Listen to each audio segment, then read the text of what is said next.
Então, minha gente, vamos falar hoje, nesse nosso aqui grupo de estudo, vamos falar sobre processo. Está escrito legislativo aí, tá, gente? Mas, obviamente, isso está errado. O nome é processo administrativo.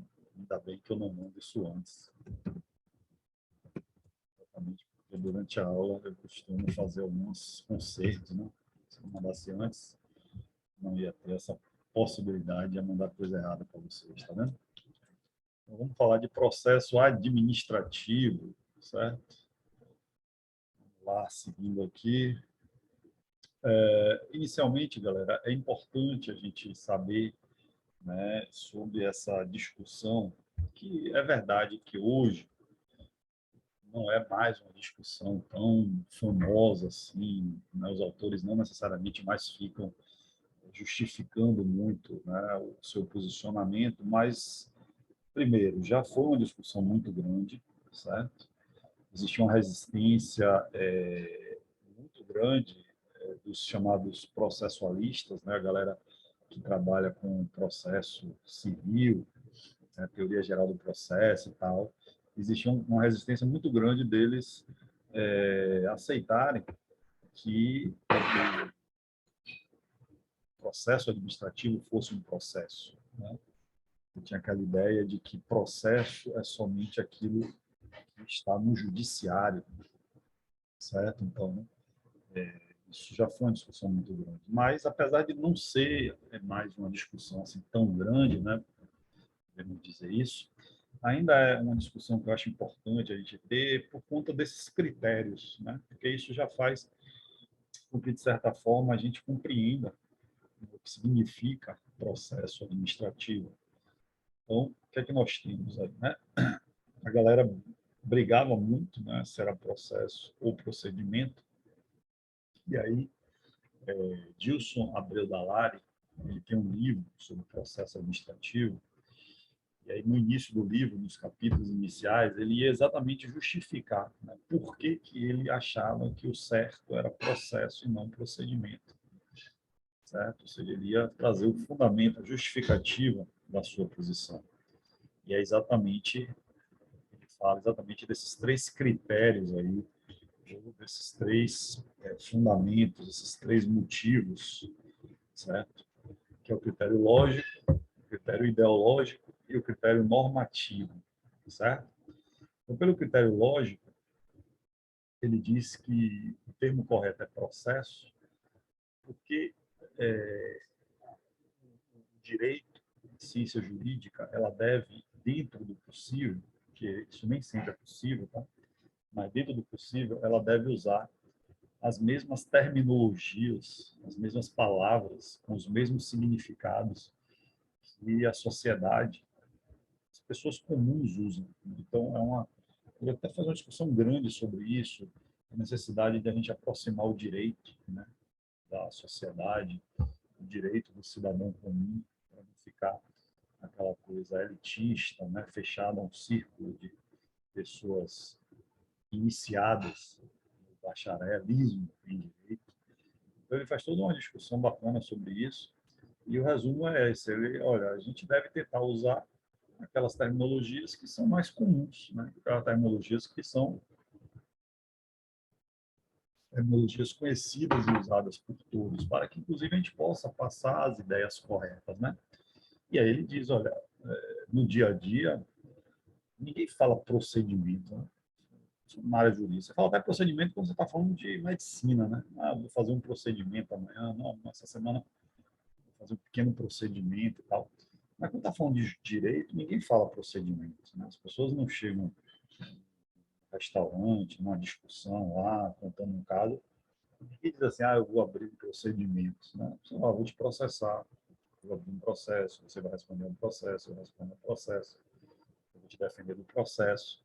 Então, a gente sempre utiliza muito mais o termo processo do que procedimento, tá? Então, esse seria um motivo lógico do porquê correto seria a opção processo e não procedimento. O segundo critério aí é o critério ideológico, que tem a ver com o significado, né, das palavras.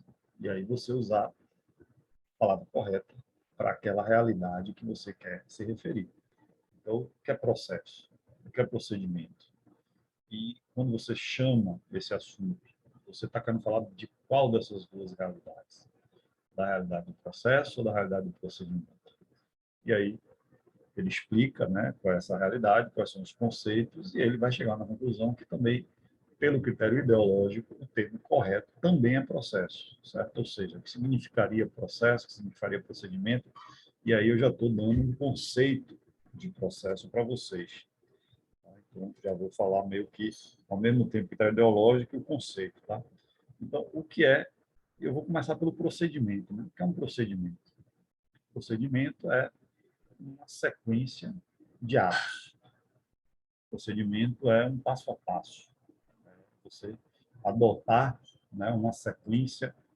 Travou? Voltou? Melhorou aí? Está travado ainda? Voltou, né? Que bom. Enfim, coisas da tecnologia. Então, o que é procedimento? Né? Qual é o conceito de procedimento? Procedimento, para a Tânia não travou. Tá? Então, o problema é de vocês aí. Né? O conceito de procedimento é um passo a passo, é uma sequência de atos. Né? Então, você tem uma sequência de atos. Aí você pensou, isso não é processo também? O engraçado dessa discussão, no final da história, que essa briga, se é processo, se é procedimento, o engraçado é que são duas coisas que estão intimamente relacionadas. Né? Você não tem processo sem procedimento. Mas a galera brigava parecendo que são dois conceitos inimigos. Né? Essa é a parte hilária dessas discussões inúteis do direito. Tá? Então, procedimento é um passo a passo, beleza. Você seguir um passo, fazer primeiro uma coisa, depois fazer outra coisa, depois fazer outra coisa, isso é um procedimento. Agora, o que é um processo? O processo já é mais amplo que isso. Por isso que tem alguns autores até que falam que procedimento seria a realidade menor e processo a realidade maior. Porque o processo é o procedimento, ou seja, você vai ter um procedimento dentro de um processo, só que o processo já é um procedimento racionalizado, já é um procedimento intencionalmente, né, construído, logicamente concatenado, para atingir uma finalidade específica. É como se fosse assim, procedimento é você fazer qualquer coisa em qualquer ordem. Inclusive, pode dar errado. Pode te levar para um lugar que não era bem onde você queria chegar. O processo já é você buscar encaixar a ordem correta para que você saia de um ponto e chegue no outro ponto específico esperado. Então, não é fazer qualquer coisa, né? Quando você fala de processo, você tem uma lógica por trás, você tem um espírito. E aí é por isso que quando você fala de processo, você fala de princípios, de limites, de deveres, de direitos, né? Coisa que você não vai falar em procedimento. Né? Quando você está no procedimento, você não tem que se preocupar, por exemplo, quanto à defesa e contraditório. O procedimento é apenas o passo a passo, seco, sem raciocinar, sem racionalizar. O processo é quando você dá uma lógica, você cria um sistema, né, que é intencional para te levar a um determinado resultado útil.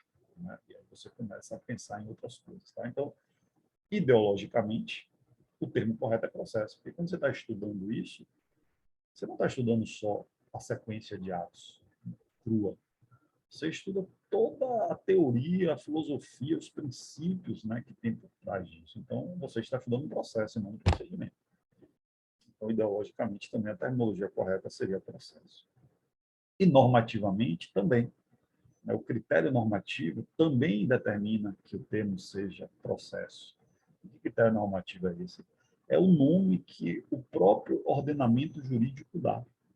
Então, a discussão ela era engraçada também, porque as pessoas ficavam discutindo o nome de uma coisa como se essa coisa não tivesse um nome, né?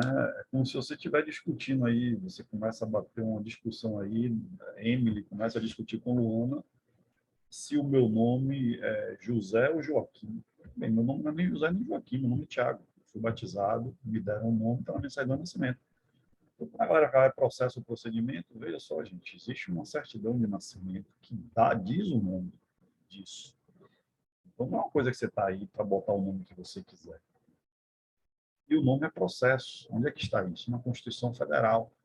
no artigo 5º, no inciso 55, quando fala lá que a todos em processo administrativo ou judicial, processo judicial ou administrativo. A Constituição está dizendo que o nome é processo administrativo e não procedimento administrativo. Então, não é uma coisa que não tem nome, que coube a doutrina batizar. Uma coisa já tem nome. Se você concorda, não concorda, gosta, não gosta, é uma outra história. O nome é Tiago, você pode não gostar do nome Tiago, isso é uma outra história. Você não pode dizer que eu me chamo Joaquim só porque você não gosta do nome Tiago. Esse é o ponto. Então, quando você olha por esses três lados, né, tanto pelo critério lógico, quanto pelo critério ideológico, quanto pelo critério normativo, não tem muito o que discutir. Né? O termo é processo mesmo. Então, na verdade, essa discussão ela tinha muito de preconceito.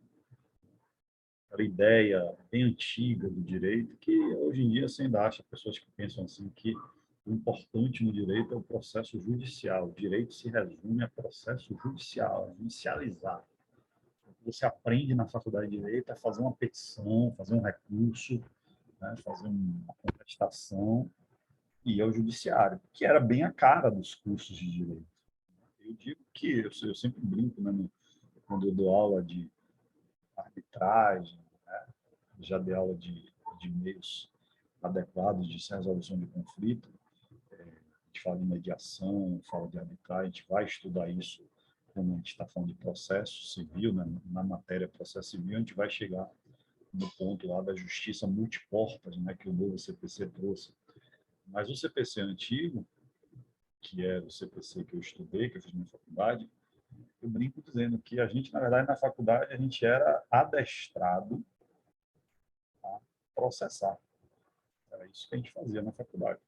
É quando você tem um cão de guarda, você adestra ele para ele ficar valente e brigar e avançar e atacar. Era isso que acontecia na faculdade de Direito. Nós éramos adestrados a processar e a defender em processos.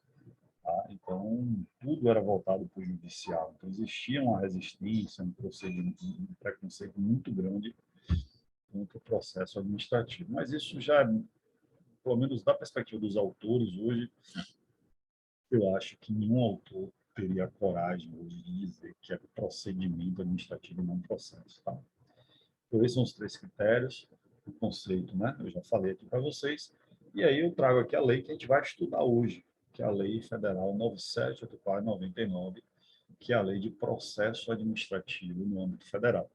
Claro que existem leis estaduais, leis municipais,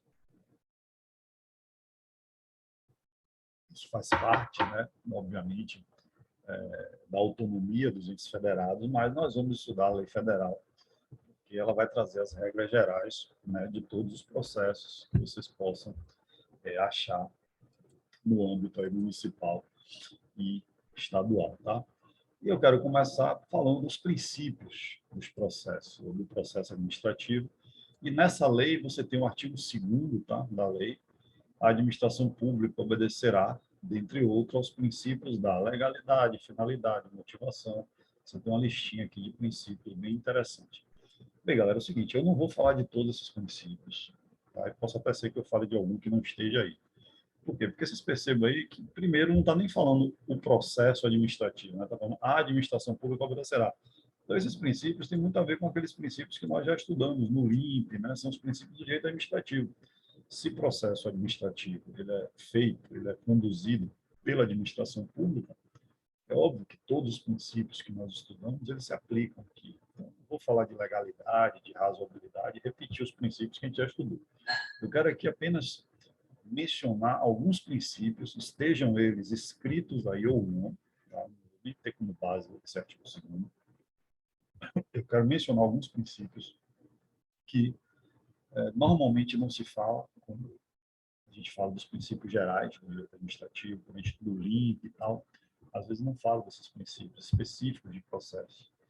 Por isso que eu vou querer mencioná-los aqui, tá? Até porque a gente já tem uma aula sobre princípios, né, sobre regime jurídico, é só vocês assistirem lá no YouTube a aula do nosso grupo de estudo sobre esse assunto, tá? Mas eu vou até começar com um princípio que está escrito aí, que é o princípio da ampla defesa e do contraditório. Tá? Por quê?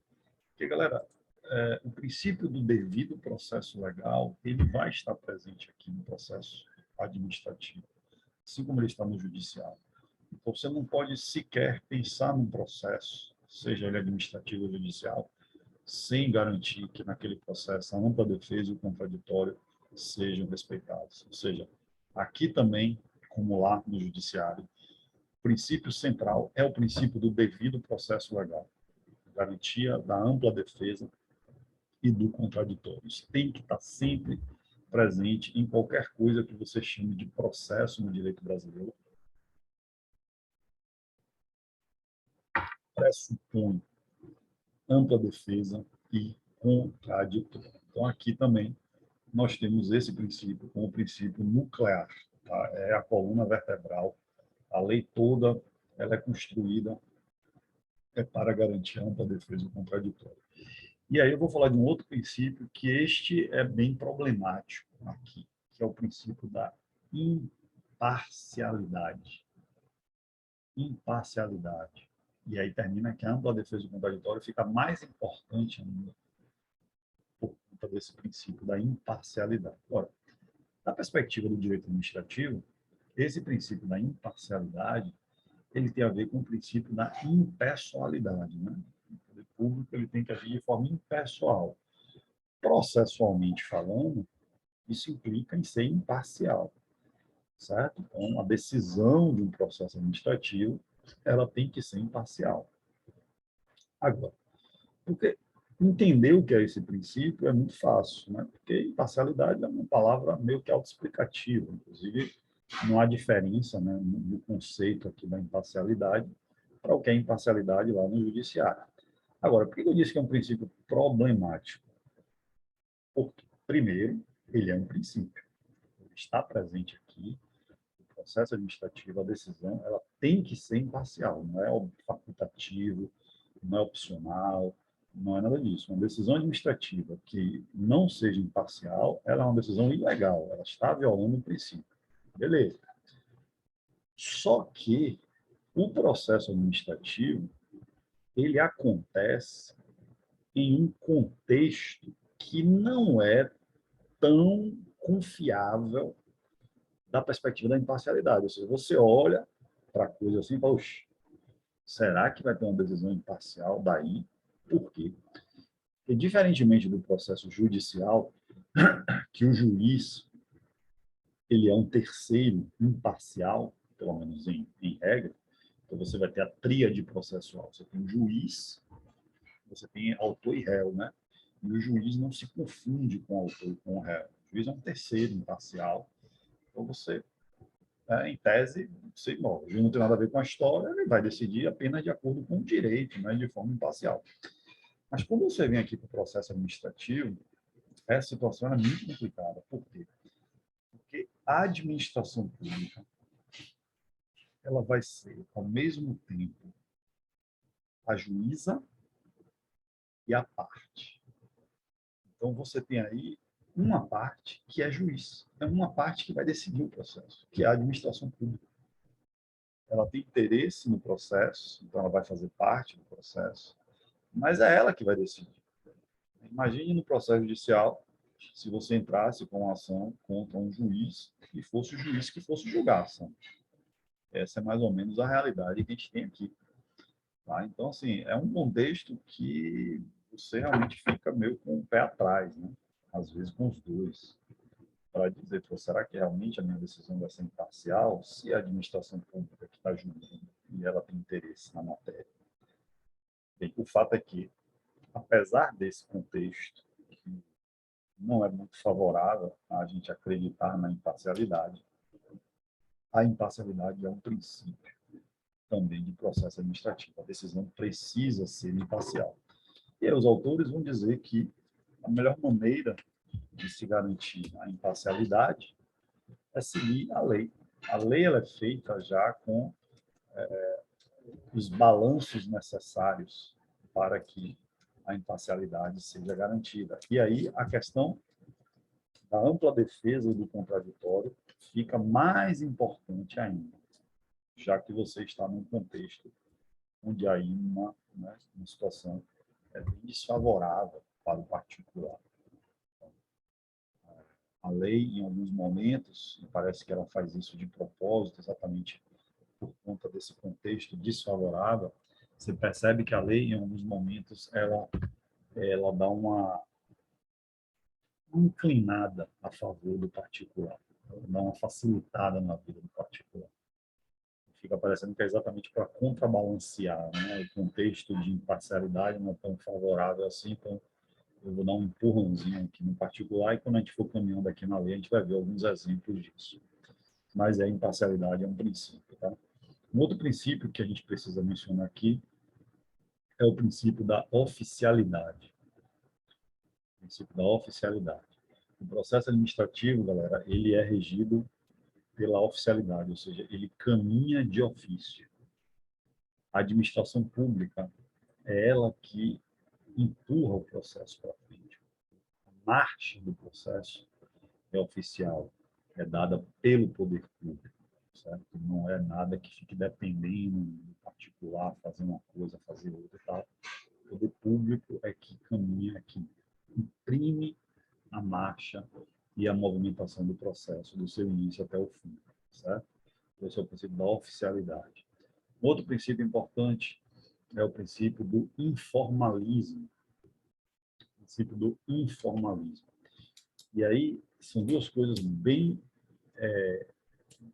claras que a gente tem que saber, porque saber o que é informalismo é bem fácil, né? A palavra também é autoexplicativa. Agora, tem duas coisas aí que é importante destacar para vocês não ficarem achando que é alguma coisa que não seja. Que é o seguinte, primeiro, o princípio do informalismo, ele não é um princípio que proíbe formas. Então, as formas não estão proibidas, porque o princípio é do informalismo, certo? Você vai ter formas, você pode ter formulário, você pode ter um monte de coisa. O informalismo, ele existe no sentido de que a forma não é absoluta, ou seja, a forma não é um final em si mesmo, a forma não é o mais importante. O mais importante é chegar na decisão do processo.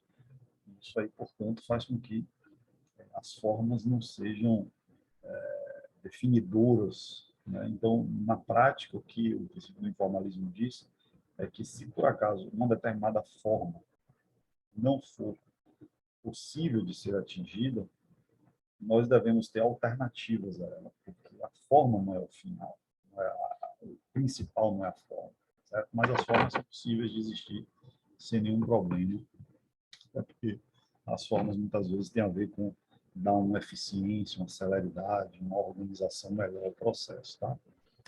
A outra coisa sobre o princípio do informalismo, e isso vai ter até a ver já com o que eu acabei de falar, né, que como a gente tem um contexto de imparcialidade muito prejudicial, a lei ela fica tentando ajudar, né, em particular. Isso que eu vou falar tem a ver com isso.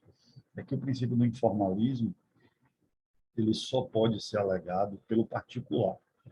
É um princípio que ele não é favorável às duas partes. Ele não é alegado, ele não pode ser utilizado como um direito pelas duas partes. A administração pública ela não pode utilizar do informalismo a seu favor. Ou seja, a administração pública ela sempre vai ser formal. Ela sempre vai agir de maneira formal. A única pessoa que pode usar o informalismo a seu favor é o particular. Se, por exemplo, se o particular ele tem sei lá, tem que preencher um determinado documento e o particular ele for analfabeto, ele pode usar exatamente o informalismo a seu favor, no sentido de que a administração pública ela vai precisar dar um jeito, né?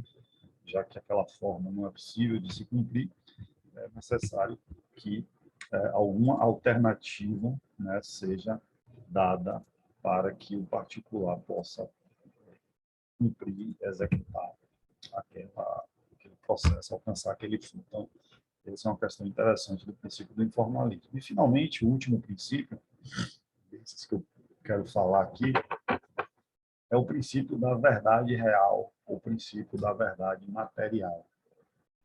É um princípio que vai dizer que o processo administrativo ele deve alcançar a verdade real, ou a verdade material, que é a verdade dos fatos, e não aquela que nós chamamos de verdade formal, que é a verdade dos autos, né? Então, a gente sabe que o direito processual civil, durante muito tempo, ele foi regido pela verdade formal. O que está nos autos é o que o juiz vai julgar, acabou. Se estiver nos autos, é isso que é o direito. Se nos autos tiver alguma informação errada, falsa e tal, é um problema das partes dizer isso, não é um problema do juiz. Se chegou isso ao conhecimento do juiz, ele julga com isso, né? É bem verdade que o processo civil já mudou bastante também com o novo CPC, mas o processo administrativo sempre foi contra, né, essa verdade formal, sempre foi regido pela verdade material, a verdade real, que é a ideia de que a autoridade que vai decidir o processo ele tem que buscar solucionar a partir daquilo que realmente aconteceu e não daquilo que está dito que aconteceu nos autos. Tá? Então, isso traz na prática uma necessidade maior de que a autoridade que conduz o processo ela seja mais proativa, não seja tão passiva de ficar ali só recebendo as informações. Ela tem que fazer, correr atrás das informações, né? Propor mais, ser mais propositiva, buscar mais provas, contraprovas, confirmação das provas e tal, para que realmente aquilo que está nos autos seja coerente com aquilo que aconteceu, né, nos fatos, ok? Então, gente, esses são os princípios que eu queria falar para vocês, tá? Vocês estão vendo aí, moralidade, proporcionalidade, razoabilidade, não vou falar desses princípios aqui agora, se vocês estiverem estudando aí, tiverem alguma dificuldade, né, com relação a algum desses princípios que eu não tenha mencionado, é só vocês falarem comigo, tá? E aí a gente começa a falar das fases do processo. Eu acho que essa maneira de você estudar o processo é uma maneira bem interessante, porque ela é bastante didática, né? Você divide as fases do processo, você divide ele em partes. E aí nós vamos ter essas fases aí, né? A instauração, que é o início do processo, a instrução, que é onde você tem a prova, né? As provas, as contraprovas, ou seja, o exercício bem especial aqui da ampla defesa do contraditório, então, onde se faz a chamada dilação probatória. Depois você tem aqui a decisão, que é o objetivo, né? É o alvo do processo. E você pode ter até uma quarta fase, que são os recursos. E aí nós temos algumas espécies de recursos que nós vamos ver, que é combater essa decisão, certo? A verdade é que nem todo o processo necessariamente vai chegar nessa quarta fase. Esse aqui depende de alguém recorrer, né? Pode ser que o processo termine aqui, se tem uma decisão e ninguém recorre, ele acaba aqui. Mas a verdade é que é preciso sempre ter a opção de recorrer. Se vão recorrer ou não é outra história, tá? Então, por isso que a gente já trabalha aqui com a perspectiva teórica de que há a opção do recurso. Então, nós teremos aí 4 fases desse processo, e é exatamente em cima dessas fases que nós vamos trabalhar aqui, tá? Nós vamos seguindo aí, falando dessas fases. Mas antes de começar com a fase da instauração, é importante a gente sempre relembrar aqui de uma coisinha que é muito, muito falada, muito estudada, que o direito administrativo tem uma importância aí sobremaneira, que é a competência, certo? O artigo, a lei 97/99, ela vai ter todo um capítulo aí para falar de competência, que vai do artigo 11 até o artigo 14, 15, mais ou menos, mas eu sempre seleciono esses 2 artigos aí, porque eles são, de longe, os mais cobrados nas provas e eles talvez sejam o que traz aquelas informações gerais mais importantes. Tá? Os outros artigos vão falar de algumas questões bem específicas, de possibilidade de delegação de competência horizontal, né? Ou seja, se delegar para um órgão que está no mesmo nível do seu, porque normalmente quando você fala de delegação de avocação, você fala de cima para baixo, né? A lei vai permitir também uma delegação, uma avocação lateral, tá? Mas de maneira geral, esse artigo 11, que vai falar aí que a competência é irrenunciável e que é atribuída por lei, certo? Então, você não pode renunciar à competência, porque a competência pertence ao cargo, né, que o servidor ocupa, não é dele. Então, se a lei dá competência a ele, ele tem que executar essa atividade. E no caso aqui de processo, a gente tem 2 competências muito importantes. Uma primeira, que é exatamente a competência de fazer a instrução processual, ou seja, a competência de acompanhar o processo, de fazer a dilação probatória, de fazer a oitiva das testemunhas, documentos e tal. E uma outra competência, que é a competência de decidir, né, de dar a decisão. Que, no caso aqui, em processo administrativo, é por isso que isso é bem importante de falar em processo administrativo, não necessariamente se confunda. Diferentemente do processo judicial, que o juiz, né, ele tem competência do início ao fim do processo, ele começa o processo, ele instrui o processo, é ele que acompanha e é ele que vai dar a sentença no final, a decisão.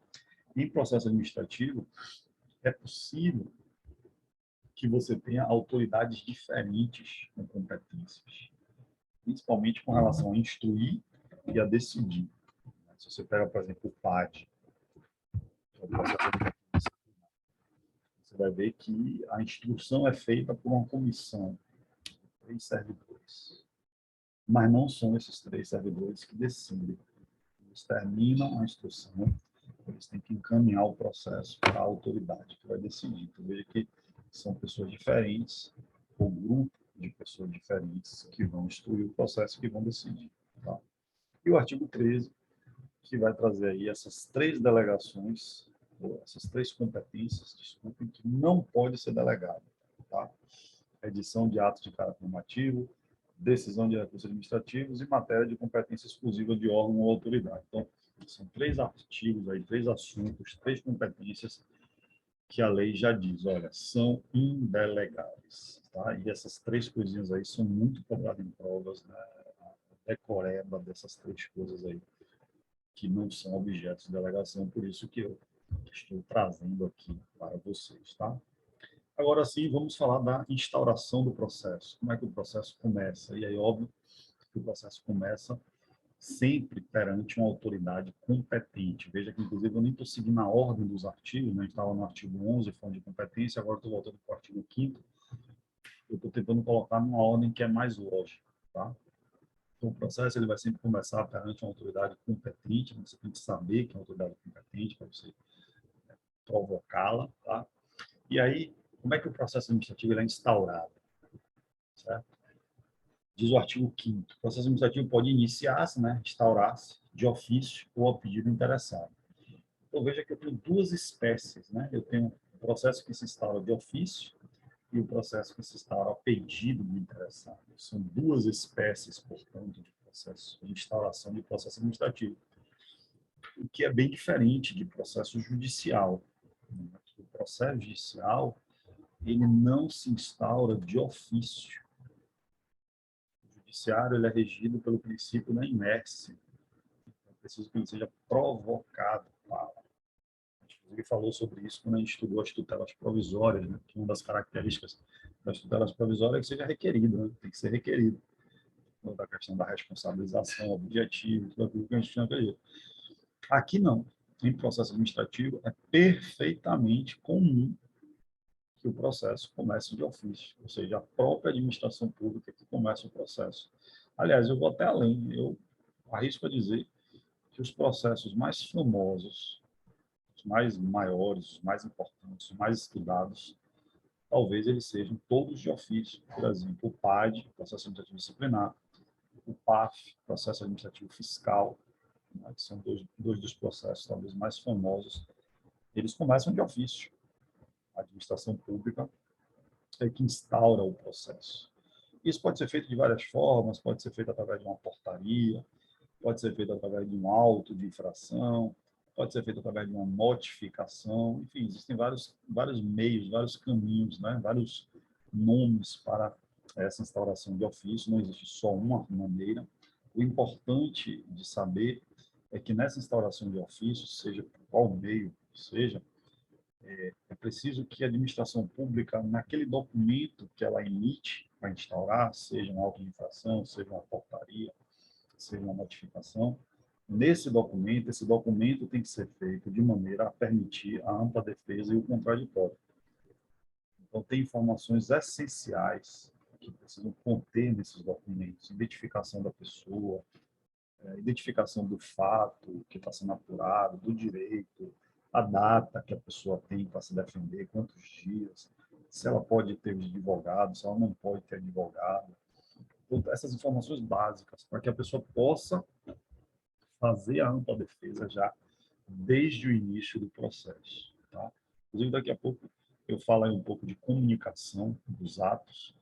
Você tem um artigo 26 que ele serve para essa instauração de ofício também. Tá? Ou seja, aquelas informações que a lei vai falar nas notificações são exatamente essas informações que precisa ter nessa instauração de ofício para que a pessoa consiga exercer a ampla defesa e o contraditório. Tá? Na hora que a gente chega lá, eu vou relembrar essa questão. Mas a outra forma de instaurar é a pedido do interessado. Ou seja, nós também podemos provocar a administração pública, né, para que ela decida alguma coisa. Isso é exercício de um remédio constitucional, que é o direito de petição. O direito de petição, que está lá no artigo 5º, inciso 34, letra A da Constituição, é o direito que nos dá essa possibilidade aí de instaurar processos administrativos a pedido do interessado. Então, você pode, na administração, provocá-la para que ela resolva uma questão. Né? E aí você está instaurando um processo a pedido do interessado. Certo? E aí, na hora que você faz isso, a administração pública fica obrigada a decidir. A gente vai ver daqui a pouco, na terceira fase, que é a decisão, é um dever decidir, não é uma opção decidir. Ok? Um artigo bem interessante, a gente dá uma olhadinha quando a gente fala de instauração, é esse artigo 6º, né, que ele vai falar do requerimento inicial. Isso aqui, galera, esse artigo 6º aqui, seria, no direito administrativo, a nossa petição inicial. Né? Ou seja, esse artigo 6º aí equivaleria ao artigo 319 do CPC, que é o artigo que fala da petição inicial. Como é que você faz uma petição inicial? A gente chama aqui no direito administrativo muito mais de requerimento do que de petição. Tá? Mas também não teria nenhum problema chamar de petição, porque petição é pedido, né? Então não tem nenhum problema. Mas é mais comum o termo requerimento. Tá? Então, o requerimento inicial, ou seja, a nossa petição inicial, deve ser formulado, escrito e conter os seguintes dados. Então, você tem aqui a estrutura de uma petição inicial. A estrutura de como é que eu me manifesto no processo administrativo. E aqui, galera, serve tanto para começar a pedido do interessado, aqui dá o nome requerimento inicial, mas você pode usar essa estrutura para qualquer manifestação durante o processo. Se você vai recorrer, por exemplo, é bem parecido. Você pode usar isso aí para fazer o recurso, só vai botar o nome, vem apresentar o recurso tal, e dizer que o recurso está apresentando, mas é perfeitamente possível você usar exatamente essa estrutura. Que, no fim das contas, quem já fez algum curso meu de prática, de petição inicial, né? Que inclusive tem um aí que eu vou fazer para a galera que vai fazer a segunda fase na OAB, né? As peças mais cobradas em administrativo e funcional. Eu sempre gosto de dizer o seguinte, galera, petição é petição.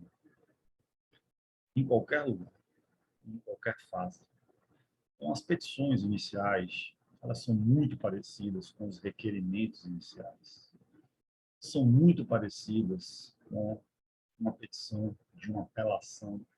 São muito parecidas com uma petição de um agravo. Então, assim, não interessa se você está num processo judicial, se você está num processo administrativo. Não interessa se você está numa petição inicial ou se você está numa petição de um recurso. A lógica, a estrutura básica, ela é sempre, sempre, sempre a mesma. Ela não muda.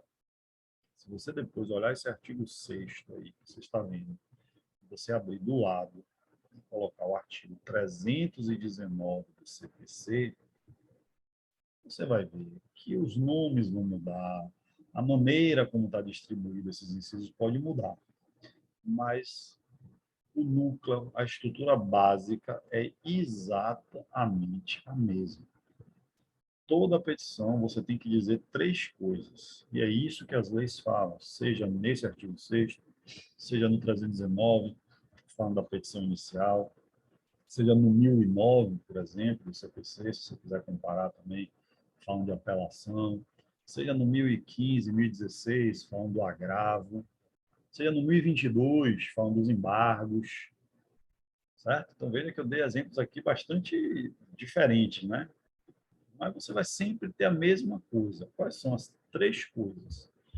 Primeiro, está aqui no inciso 1. Você tem que dizer a quem você está se dirigindo. Ou seja, você está falando com quem? Você está pedindo a quem? Em outras palavras, competência. É isso que você bota primeiro em qualquer petição inicial. Aqui, no processo administrativo, a lei fala de órgão ou autoridade. Mas se você abrir o 319, inciso 1, vai ter o que lá? O juízo ou o tribunal. Você mudou o nome, mas você está falando da mesma coisa, que é competência. Você está se dirigindo a quem? Segunda coisa, qualificação da pessoa, identificação, domicílio. Você tem aqui o inciso 2 e 3 falando da qualificação. Você tem que dizer a segunda coisa, quem é você? Então, a primeira é a quem você se dirige. A segunda, quem é você? Se você pegar o artigo 2º, inciso 2º, desculpe, do 319 do CPC, vai estar dizendo exatamente isso, com outras palavras. Qualificação do autor, réu, CPF, RG, e-mail, sei lá, blá, blá. Vai usar outras palavras, outra forma, mas é a mesma coisa que tem aqui no inciso 2 e 3. E a terceira coisa que você tem que botar na petição é o que é que você quer. Está aqui, inciso 4, formulação do pedido com exposição dos fatos e fundamentos. Se você pegar o 319 do CPC, você vai ver lá no inciso 3, no inciso 4, pedido com suas especificações, fatos e fundamentos jurídicos do pedido. Não sei como é que vai estar escrito lá, não interessa. Mas é exatamente a mesma coisa que tem aqui no quadro. Então, gente, não interessa se você está fazendo um processo administrativo, processo judicial, se você estiver fazendo um recurso, se você estiver fazendo uma apelação, é a mesma estrutura. Você tem que dizer a quem você se dirige, quem é você e o que é que você quer. Se você estiver fazendo um agravo, é a mesma estrutura. A quem você se dirige, quem é você e o que é que você quer. Isso não muda. Tá? E na hora que você percebe isso, que você enxerga isso, você não vai ter mais dificuldade de fazer petições. Nenhuma petição. Certo? Você tem que apenas observar que você vai ter alguns detalhes. Então, agravo. Você tem que dizer lá os advogados, endereços dos advogados. Você tem que juntar alguns documentos que são obrigatórios. Então, claro que cada recurso, cada petição tem suas peculiaridades. E você tem que ficar atento a isso. Mas a estrutura básica é a mesma, certo? É a mesma. A estrutura básica sempre vai se repetir. Seguindo aqui, nós temos, né, quem são as partes. Em direito administrativo, em processo administrativo, a gente não costuma usar o termo autor e réu. Tá? A gente usa o termo interessados, partes. E aí, o artigo 9 vai nos dizer quem são os legitimados para o processo. E você não tem também aqui muita diferença de processo judicial, né? São aquelas pessoas que têm os seus direitos, são titulares dos direitos que estão sendo discutidos. Essa é a ideia básica. Né? Então, pessoas físicas ou jurídicas que são titulares daquelas questões que você vai debater, que você vai discutir. Mas aí eu tenho, né, situações aqui em que pessoas que, sem ter iniciado o processo, têm direitos ou interesses que possam ser afetados. Isso aqui equivaleria aí, grosso modo, às intervenções de terceiros lá do processo civil. Eu posso ter pessoas que apareçam durante o processo. E elas também terão legitimidade. Por quê? Porque os direitos delas também poderão ser atingidos. Além disso, você tem aquelas situações em que você tem organizações, você tem coletividades, né, que estão representando outras pessoas, direitos coletivos, difusos. Você também pode perfeitamente ter isso em processo administrativo. Então, veja que as nomenclaturas aqui, a forma da lei falar é um pouco diferente, mas a ideia é bem igual. Primeiro caso, primeira situação, são mais óbvias, é que sempre vai ter legitimidade. O dono do direito, que está se discutindo, essa é a legitimidade básica, né? Mas você pode ter terceiros interessados, que vão ser atingidos de alguma forma, e eles também podem vir ao processo, e você pode ter pessoas, coletividades, representando outras pessoas, seja porque elas representam a coletividade das quais as outras pessoas partem, seja porque ela é responsável pelaquela pessoa, um pai de um filho menor, um curador, um tutor de uma pessoa que eventualmente esteja interditada. Então, aqui você também vai ter todas essas regrinhas, a mesma lógica, não tem muita diferença aqui. A maioridade é 18 anos também, né, como é a maioridade geral no direito, certo? Aqui, uma questão que tem a ver com a imparcialidade, aquele princípio que nós falamos que é bem problemático aqui. Então, a lei ela vai tentar trazer alguns instrumentos para garantir essa imparcialidade. E uma delas é que também em processo administrativo nós também temos as hipóteses de impedimentos e suspeições, certo? Bem, primeiro, o que são impedimentos, o que são suspeições, qual é a diferença conceitual entre eles? Impedimento, galera, são situações absolutas, tá? Ou seja, são aquelas situações em que o direito, a própria lei, ela já diz, olha, nessas hipóteses aqui não tem nenhuma chance da pessoa ser imparcial, certo? E aí a lei diz, olha, é impedido, não é pode, não é talvez, quem sabe, não, talvez se você for uma pessoa boazinha, não. A lei diz aqui, olha, nessas hipóteses não tem nenhuma chance, nem se a pessoa for Madre Teresa de Calcutá, ela não tem chance de ser imparcial. Então, a lei ela já proíbe de antemão que a pessoa participe do processo. E aí você tem as hipóteses que são essas três. Interesse direto, participado, né, no processo por outra forma, e esteja litigando judicial administrativamente com o interessado. Certo? Esses três casos aqui, a pessoa está fora do processo. Se ela fizer alguma coisa no processo, aquilo que ela faz é nulo, tá? Não tem validade alguma, certo? E, inclusive, porque eu não botei tudo aí, no artigo 19, vai dizer que é ela, ou seja, é a pessoa impedida que tem que se declarar impedida. Nos impedimentos, é obrigação da própria pessoa, entre aspas, aqui, né, se dedurar. Opa, estou fora, que eu sou impedido. E a lei vai dizer que se ela não fizer isso, ela está cometendo uma infração e ela responderá disciplinarmente por ser uma pessoa impedida e continuar no processo decidindo como se não tivesse nada. Certo? Por que isso? Porque impedimento é situações obrigatórias, absolutas, de sair do processo, de retirá-la do processo. As suspeições, elas são relativas. São situações em que a lei diz assim, olha, aqui pode ser que tenha alguém, né, que seja tão holística, tão equilibrada, que ela não vai misturar alhos com bugalhos, ela conseguirá ser imparcial. Mas pode ser que ela não se sinta também, né, à vontade, e aí ela pode pedir para sair. Então, aqui é uma possibilidade, tanto que o verbo é impedido, pode, possibilidade, ser arguída a suspeição da autoridade servidor. E qual é a hipótese? Amizade íntima ou inimizade notória. É a hipótese de suspeição, que eu realmente fico bem, né? Eu acho que isso aqui tinha que estar aqui nos impedimentos, mas a lei botou aqui. Eu consigo ver pessoas sendo suspeitas mais facilmente aqui do que aqui, tá? Você tem inimizade íntima, inimizade notória. Você vai decidir a vida do cara e você vai deixar para lá, não sei. Mas, enfim, a lei traz assim, tá? Essa é a hipótese aqui de suspeição. Como suspeição é uma coisa relativa, ou seja, a lei não entende que necessariamente a pessoa vai interferir, né? Se a pessoa vai violar a parcialidade, ou seja, a pessoa vai ser parcial, aí não é obrigatório que a pessoa se declare suspeita. Tá? Na verdade, em regra, suspeição, diferentemente dos impedimentos, suspeições são levantadas pela parte que vai se sentir prejudicada. Você olha para o cara que vai decidir, ele fica caladinho, mas você tem uma inimizade com ele, aí você vai levantar e vai dizer, olha, esse cara é suspeito para decidir, eu tenho inimizade com ele, como é que ele vai decidir no meu caso?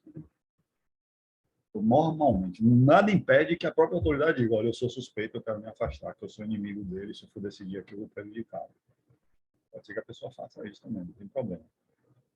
Mas, normalmente, é a parte que se sente no risco de ser prejudicada que vai levantar a coisa da suspeição.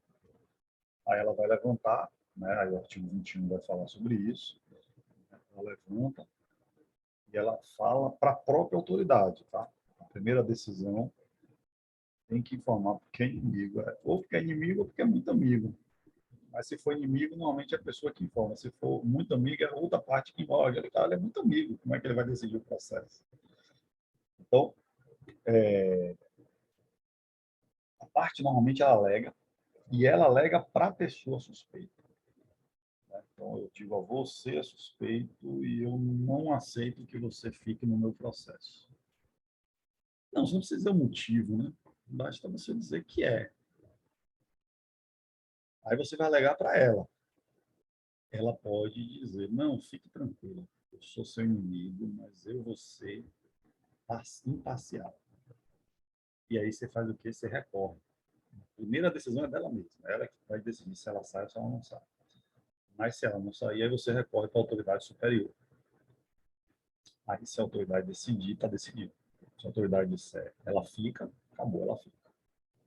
Se a autoridade dizer, ela é suspeita, ela afasta, a autoridade vai lá e afasta ela. Claro, se a autoridade disser, ela fica, como a gente está falando aqui de processo administrativo, você pode ir ao judiciário, né? Se você se sentir prejudicado, se você entender que isso realmente violou um direito seu, você pode ir ao judiciário questionar isso. Mas administrativamente só tem duas chances. Você primeiro fala com a pessoa própria, a pessoa vai decidir. Se ela decide se manter no processo, não fique tranquilo, eu não vou misturar as coisas, mas ainda assim você não confia nisso, você recorre para a autoridade que está acima dela, e aí uma vez decidido já era. É a última decisão que você tem. Se você continuar insatisfeito, aí você vai judicializar a coisa, você vai judicializar, provavelmente aí um mandado de segurança para você tentar paralisar logo o processo e tal. Mas administrativamente esse é o procedimento, tá? Das suspeições. Aproveitando aqui que eu falei de judicializar, deixa eu falar de uma coisa que eu poderia ter colocado ali nos slides iniciais, não coloquei, mas que é importante a gente falar, né? Até porque a gente tem essa durante o curso de direito, a gente tem a gente fala muito de processo judicial e fala pouco de processo administrativo. Qual é a relação entre os dois? Existe uma relação, eu tenho que primeiro ir no processo administrativo, depois eu vou no judiciário, eu posso ir nos dois ao mesmo tempo, eu tenho que esperar um terminar. Como é que eles se relacionam? Vamos lá. O Brasil, tá, adota o chamado modelo inglês de jurisdição, ou também chamado de jurisdição única. O que é isso? É a ideia de que só o poder judiciário faz jurisdição. Tem jurisdição, que nada mais é que o poder de fazer coisa julgada, né? De a decisão transitar em julgado. Você chegar num ponto que você não tem mais como recorrer. Então, o Brasil adota o modelo inglês, que é aquele que diz, olha, só o judiciário faz coisa julgada. Só o judiciário tem jurisdição. Um parênteses aqui, porque existe um outro modelo, que é o modelo francês, que é chamado de modelo de jurisdição dupla. Você tem dois órgãos que têm jurisdição. Um é o judiciário e o outro, aí o nome vai variar, tá? Mas normalmente chama-se de Conselho de Estado, e que normalmente é dentro do executivo. Então você tem o judiciário com jurisdição, mas você tem um Conselho de Estado que é no executivo que também faz jurisdição. E aí lá nesse modelo francês, perceba, eu tenho a jurisdição judicial e eu tenho a jurisdição administrativa. Então, os processos administrativos, eles também fazem coisa julgada no modelo francês, no modelo de jurisdição dupla. Aqui no Brasil, nós não adotamos isso. Então, só quem faz coisa julgada é processo judicial. Processo administrativo não faz coisa julgada, porque nós não temos jurisdição administrativa, porque nós não adotamos o modelo francês, nós adotamos o modelo inglês. Então, não podemos falar de coisa julgada administrativa, apesar de que alguns autores falam. Você pode dizer, coisa julgada administrativa. Bem, tecnicamente não é uma palavra correta, tá? Porque coisa julgada é uma coisa só, que é o judiciário que faz, porque depende das vezes de jurisdição. Esses autores que falam de coisa julgada administrativa, eles estão querendo dizer o seguinte, olha, você chega num ponto que a decisão administrativa ela fica estável. mais estável administrativamente falando, ou seja, eu não tenho mais como recorrer dentro do processo administrativo. Mas nada impede que você pegue essa decisão administrativa e ataque ela no judiciário. Por que você pode fazer isso? Porque nós não temos jurisdição administrativa. Quem faz jurisdição é o Poder Judiciário. Então, por conta disso, eu posso levar toda e qualquer decisão administrativa para o judiciário, que exatamente eu não tenho coisa julgada administrativa, como alguns autores chamam. Eu não gosto de usar esse nome. Se você entender o que é que está se falando, beleza, você pode chamar como você quiser, até de bumba meu boi, não tem problema. Você tem que entender a decisão dentro do processo administrativo, ela chega num ponto que ela não pode mais ser alterada administrativamente. Se você entender que coisa julgada administrativa é isso, beleza, chame como você quiser. Eu prefiro dizer que há uma estabilidade da decisão administrativa, mas não que ela é uma coisa julgada. Certo? Então, é por conta disso que nós podemos ir ao judiciário questionar decisões administrativas, como eu acabei de falar com relação à suspeição. Beleza. Mas e aí? Eu posso ir ao judiciário a qualquer tempo? Eu posso ir ao judiciário só depois que acabar o processo administrativo? Eu posso ir ao judiciário antes, inclusive, de processo administrativo? Ou seja, qual é a relação, portanto, entre processo administrativo e processo judicial? Bem, a regra é que a relação ela é livre, certo? Uma relação livre, uma relação aberta, como a gente chama hoje em dia nas relações. Então, você pode não ir ao processo administrativo e ir direto no judiciário. Você pode ir no processo administrativo e depois, paralelamente, você vai ao processo judiciário. Você pode ir ao processo administrativo, esperar acabar o processo administrativo e depois você vai ao judiciário. Você tem uma liberdade, né, no sentido de escolher. Mas tem exceção a isso. E eu preciso que você anote aí essas exceções, tá? Primeira exceção em que você tem que esgotar o processo administrativo para depois ir ao judiciário. É quando se trata de justiça desportiva. A justiça desportiva, apesar do nome estar dizendo justiça desportiva, não é justiça. Tá? No sentido, não é poder judiciário. É um processo administrativo. Então, o STJD, o Superior Tribunal de Justiça Desportiva, é no executivo, é um processo administrativo. E a Constituição, quando fala do desporto, salvo engano, lá no artigo 217, eu acho, ela vai dizer que a justiça desportiva, ou o judiciário, só pode analisar questões desportivas depois que esgotar a justiça desportiva. O que a Constituição está dizendo? Que eu só posso ir ao judiciário discutir questões desportivas quando eu esgotar o processo administrativo desportivo. Eu vejo que aqui você não é só você entrar. Você tem que entrar, você tem que esgotar, você tem que usar todos os recursos. Quando chegar no final, que a decisão ficar estável, que você não tiver mais como atacar a decisão administrativamente, aí você pode ir ao judiciário. Então, nesse caso, não tem liberdade. Uma outra exceção é o INSS, processos previdenciários, questões previdenciárias. Se você tem uma questão contra o INSS, você nunca pode ir direto e primeiro no judiciário. Você tem que primeiro abrir um processo administrativo no INSS. Nesse caso, você não precisa nem esperar terminar, no sentido de esgotar tudo. Mas você precisa ter uma negativa.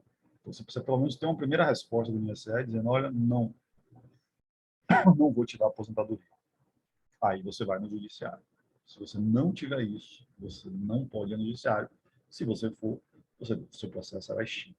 Inclusive, quando vocês estiverem no NPJ, né, quem está aqui ainda no curso, quando vocês forem fazer o NPJ, na faculdade de vocês, é muito comum, né, chegar pessoas com questões previdenciárias, né, porque a população carente ela é muito abandonada, né, em vários aspectos e nas questões previdenciárias. Então, vocês têm que se ligar que a primeira coisa que vocês vão ter que falar lá para a pessoa é perguntar se ela já foi no INSS, se ela já abriu um processo no INSS. E, infelizmente, porque falta realmente conhecimento, as informações não são dadas, a maioria não foi. Ou seja, elas perdem tempo indo lá. E como nós temos um foco muito no judiciário, né, porque é onde a galera mais precisa e é onde tem que ter advogado, a gente termina não podendo, muitas vezes, atender essas pessoas. O que a gente faz é orientar, dizer, olha, você tem que ir no INSS, você dá um número e tal, mas é muito comum. Sim, eu estou lá ainda no NPJ, lá da Unifax, a doutora Luana, perguntou. Eu gosto muito de trabalhar no NPJ, acho que é uma das melhores partes da faculdade. Então, primeira sessão, Justiça Desportiva, segunda sessão, INSS. Essas duas aí são bem faladas e tal. Mas eu falo de uma terceira exceção que a galera, às vezes, não se liga que isso é uma exceção. Né? Eu, pessoalmente, nunca vi ninguém falar, né, apresentar isso como exceção, que é o habeas data. Quando você estuda habeas data, que é um remédio constitucional, né, ao lado ali do habeas corpus, do mandado de segurança, vocês vão ver que uma coisa que você tem que ter no habeas data é uma negativa administrativa, da mesma forma do INSS. Você não pode, eu estou querendo uma informação minha, aí eu vou direto no judiciário com habeas data. Não. Primeiro você tem que pedir no órgão que tem a informação. Aí se o órgão negar, não vou tirar a informação, aí você pode ir para o habeas data. Então, também não é a primeira opção o habeas data quando você trata de direito à informação. Porque primeiro você tem que ter a negativa administrativa, tá? Então, essas seriam três exceções aí em que você não tem a liberdade de escolher se você vai primeiro no judiciário, depois não sei onde, você não tem essa liberdade. Você vai ter que primeiro ou ir ao administrativo, pelo menos ter uma primeira resposta, ou esgotar, no caso da justiça desportiva, que você realmente tem que esgotar, beleza? Então, vamos seguindo aqui para falar da comunicação dos atos. E aí, como eu disse mais cedo, este parágrafo primeiro aqui, ó, é que tem uma estrutura básica para aquela coisa que eu falei, né?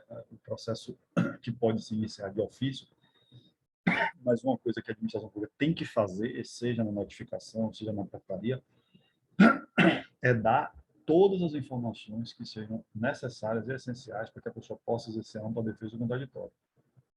E aí eu disse, lá na frente tem um artigo 26 que fala de notificação e tal, e aquela estrutura serve. Pronto. Então é essa estrutura aqui que eu estava falando. Você vai receber uma portaria instaurando um processo, você vai receber um auto de infração, né, uma notificação, ou durante, porque aqui eu estou falando de início, né, instauração de ofício, mas durante o processo, qualquer coisa que vai acontecer, vai data, uma data aqui de testemunha, mudou a data, então você tem tudo, toda a comunicação do processo tem que ser feita de forma clara e que a pessoa receba as informações que ela precisa para exercer a ampla defesa contraditória dela. E aí eu entendo que isso aqui é uma estrutura básica. Você identifica quem é a pessoa, né? E também quem é a entidade administrativa que está falando com ela, ou seja, onde há competência. Você diz qual é a finalidade, por que você está sendo citado, intimado, notificado, né? Por que o processo está começando. Data, hora e local, se eu tenho que comparecer em algum lugar, tem que dizer a data, a hora e o local. Tem que dizer se eu posso, se eu tenho que ir eu pessoalmente, ou se eu posso mandar alguém, um preposto, um advogado, né? E tal. Tem que me dizer, isso aqui parece uma bobagem, mas tem que informar, porque assim, para nós, bacharéis em direito, que estamos aqui estudando, não sabe disso aí, no inciso 5. O processo vai caminhar, princípio da oficialidade. Só que o cidadão pode receber uma notificação e ter a brilhante ideia, né? Sabe de um, eu não vou, porque o processo acaba. E não acaba, né? Então, como a gente não pode exigir que o cidadão saiba disso, tem que ser informado. Então, não é uma informação boba. É bem importante, inclusive. E, obviamente, a motivação, os fundamentos, né? O que foi que aconteceu, o que foi que eu fiz de errado, quais são os fatos que estão sendo investigados, apurados, e quais são os fundamentos legais, né? Então, você tem que, por exemplo, multa de trânsito, né? Você recebe lá a notificação, Você tem a indicação dos fatos. Invadiu o sinal na avenida tal, no dia tal, a tal hora. Isso aqui são os fatos. E aí depois você tem os fundamentos. Violação do artigo tal, do Código de Trânsito Brasileiro, não sei o que, não sei o que. Isso aqui também é bem importante para você exercer a ampla defesa contraditória, porque você tem que saber, no mínimo, né, sobre o que é que você está sendo acusado, para você saber do que é que você se defende. Tá? Então, esse artigo 26, parágrafo primeiro, eu acho que é um dos artigos mais importantes dessa lei aí. Você amanhã, como advogado e tal, sai um cliente, você pega lá, notificado, pega a notificação, qual é a informação que tem aí? Não tem indicação dos fatos, fundamentos legais. Aí você já tem um problema na maneira que o processo está começando, certo? Uma vez que o processo começa, então a gente passa agora para a segunda fase, que é a fase de instrução processual, que é a fase de dilação probatória. Normalmente, quando a gente fala de processo, quando a gente pensa em processo, quando a gente pensa, pô, vou trabalhar num processo, a gente normalmente está pensando nessa fase aí, porque a instauração é o apito inicial. Apitou, acabou a instauração, você já está no meio do baba, você já está na instrução. Então, a instauração é um ponto no início, a decisão é um ponto no fim. O grosso do processo mesmo, ou seja, os 90 minutos do jogo, é a instrução processual. Certo? E o que é isso? Diz aqui no artigo 29, né? A instrução é o quê? São as atividades destinadas a averiguar e comprovar os dados. Eu vejo que eu tenho que averiguar, eu tenho que comprovar, porque é muito importante aqui lembrar do princípio da verdade real. Eu tenho que comprovar os dados, eu não tenho que ficar aceitando o que está dito no processo. Não. Eu tenho que verificar se aquilo é verdadeiro, certo? Para quê? Para que eu possa tomar decisão. Então, eu não tenho como tomar uma decisão se eu não tenho instrução. Normalmente, galera, uma boa instrução leva uma boa decisão. E uma má instrução leva uma má decisão. Você pega uma decisão está errada, tem um problema na decisão, provavelmente teve um problema na instrução processual. A instrução processual não foi bem feita. Porque se a instrução processual for bem feita, você dá à autoridade que vai decidir todos os elementos, uma clareza absoluta sobre o que ela vai decidir. Não tem como ela errar a decisão, só se ela estiver intencionalmente errando, né? Mas não tem como ela errar.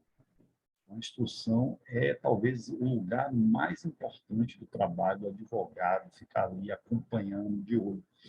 E tem a ver com provas, provas e contraprovas. Então, é aqui na instrução, e tem um outro artigo mais na frente que fala sobre isso, que você apresenta documentos, que você pede perícias, que você pede pareceres, que você faz acareações, que você faz diligências, que você levanta quesitos, que você faz perguntas, que você tem o direito de dar as respostas, que você tem o direito de contraditar as testemunhas, né? Impugnar os documentos apresentados, pedir perícia para verificar se o documento é verdadeiro. Oh, essa assinatura aí não é verdadeira, não. Perícia. Então, é neste momento que você tem que trabalhar para garantir a ampla defesa contraditória. E a única limitação que nós temos em termos de provas são as provas ilícitas. Tá? Isso é uma vedação constitucional, está na Constituição, no artigo 5º, mas a lei faz questão de repetir. São inadmissíveis as provas obtidas por meios ilícitos. Tirando isso aqui, você pode usar de todas as provas em direito admitidas, tá? Mais na frente tem um artigo que traz uma listinha. Não, é exatamente aqui, ó, o 38, tá? Então, o interessado na fase teórica poderá juntar documentos, pareceres, diligências, perícias, aduzir alegações. Né? Poderia acrescentar aqui testemunhas, depoimentos, enfim, tudo que você pode usar, menos provas ilícitas. Tá? Então, o que a lei vai fazer aqui, a partir do artigo 29, né, que é onde começa a instrução, até o último artigo da instrução, que é o 47, o que a lei vai fazer aqui é tratar de meios de prova. Vai falar especificamente de algumas provas. Você tem um artigo como esse aqui, que fala geralzão, quais são as provas que pode usar, mas você vai ter, por exemplo, o 31 fala de consulta pública, o 32 fala de audiência pública. São duas formas de provar, muito importantes aqui, por quê? Dois motivos. Primeiro, verdade real. É uma forma de você tentar buscar mais ainda informações para verificar se aquilo realmente aconteceu do jeito que está acontecendo. E a segunda, galera, é porque a gente está falando de processo administrativo. Estamos falando de um processo que acontece na administração pública. A gente não pode esquecer que a administração pública ela busca o interesse público, prioritariamente, não o interesse individual. Então, os processos administrativos, por mais que você tenha, muitas vezes, discussões ligadas a questões individuais, a pessoas individuais, a problemas, você está querendo resolver o seu problema, a decisão ela tem que ser uma decisão que respeite e que concretize o interesse coletivo, principalmente. Porque os princípios da supremacia e da indisponibilidade do interesse público também existem aqui. Então, quando você lembra disso, em processos administrativos, consultas públicas e audiências públicas podem ser instrumentos muito interessantes. Por quê? Porque você vai levar, né, você vai trazer, melhor dizendo, a participação da coletividade. Ah, é todo o processo que tem que ter? Não. Aqui a lei não está dizendo que todo o processo tem que ter todas essas provas. A lei está dizendo que é possível se utilizar dessas provas, vai depender do processo. Uma coisa que é importante de se saber é qual é a diferença, né, entre consulta e audiência pública. Os autores discutem bastante sobre isso. Cada autor vai falar de um critério, né? Enfim, você tem muita confusão, na verdade. Eu acho que a lei, talvez, ela deveria, né, falar de uma coisa só, porque, no fim das contas, o que importa não é o nome que você vai dar isso, o que importa é o fato de você trazer o público para participar, você abrir o processo para o público, para a sociedade participar, tá? Mas, de maneira geral, quando os autores das provas vão tentar fazer diferença, elas vão copiar o que está escrito aqui. Então, por exemplo, consulta pública é quando tiver assunto de interesse geral. Já a audiência pública é quando for relevante, né, a relevância da questão. Então, essa é uma diferença muito comum, ou seja, é cópia de lei, certo? Agora, eu acho que uma forma assim também que os autores usam, que tem a ver com isso, em vez de falar de quando, mas falar do que vai acontecer. Então, na consulta pública, vai ter a manifestação de terceiros, enquanto que na audiência pública tem debate sobre as matérias. Eu confesso a vocês que eu tenho muita dificuldade de dizer que eu entendi qual é a diferença, porque, veja, assunto de interesse geral é consulta, beleza. Relevância da questão é audiência, mas a minha pergunta é, quando é que uma coisa é de interesse geral e que não é relevante? Não consigo saber. Para mim, se é de interesse geral, obrigatoriamente é relevante. Não dá para dizer que se é uma coisa é uma, se é outra coisa é outra. Já tenho essa dificuldade aí. Segunda diferença. Consulta pública para manifestação de terceiros. Beleza. A audiência para debates sobre a matéria. Esse debate aqui não é manifestação também de terceiros? Então, assim, não é uma distinção fácil, tá? Na prática, na verdade, eu acho que é uma bobagem, deveria ter uma coisa só, um nome só, estaria ótimo, não importa se chama de consulta pública, se chama de audiência pública. O que importa é o direito da coletividade de participar em decisões que vão impactar a coletividade. É isso que é importante, né? É a participação coletiva. Mas a lei traz dois artigos falando de dois nomes diferentes, então as diferenças que vocês vão achar nas provas dos autores são essas que estão escritas aí, porque é assim que a lei está tratando, tá? Se isso é realmente importante ou não é, aí é uma outra história. Para fins de prova, por exemplo, é isso que vocês vão levar. Se a prova disser que é um assunto de interesse geral, você tem que marcar a consulta pública. Se a questão disser que é para manifestação de terceiros, você tem que marcar a consulta pública. De maneira de contrária, se ela disser que é relevância da questão e para debate sobre a matéria, você tem que marcar audiência pública. É uma questão exclusivamente de decorar isso aí, não tem muita explicação, tá? Outros meios de prova que a lei traz, o parecer, ela vai tratar aqui no 42 do parecer, e aqui eu gosto de chamar atenção para um probleminha que é a redação confusa desse área. Primeiro, parecer. Parecer é uma opinião, tá? Uma opinião que é dada por um órgão consultivo, né? Você tem, por exemplo, as procuradorias, E é uma opinião que é de um assunto técnico.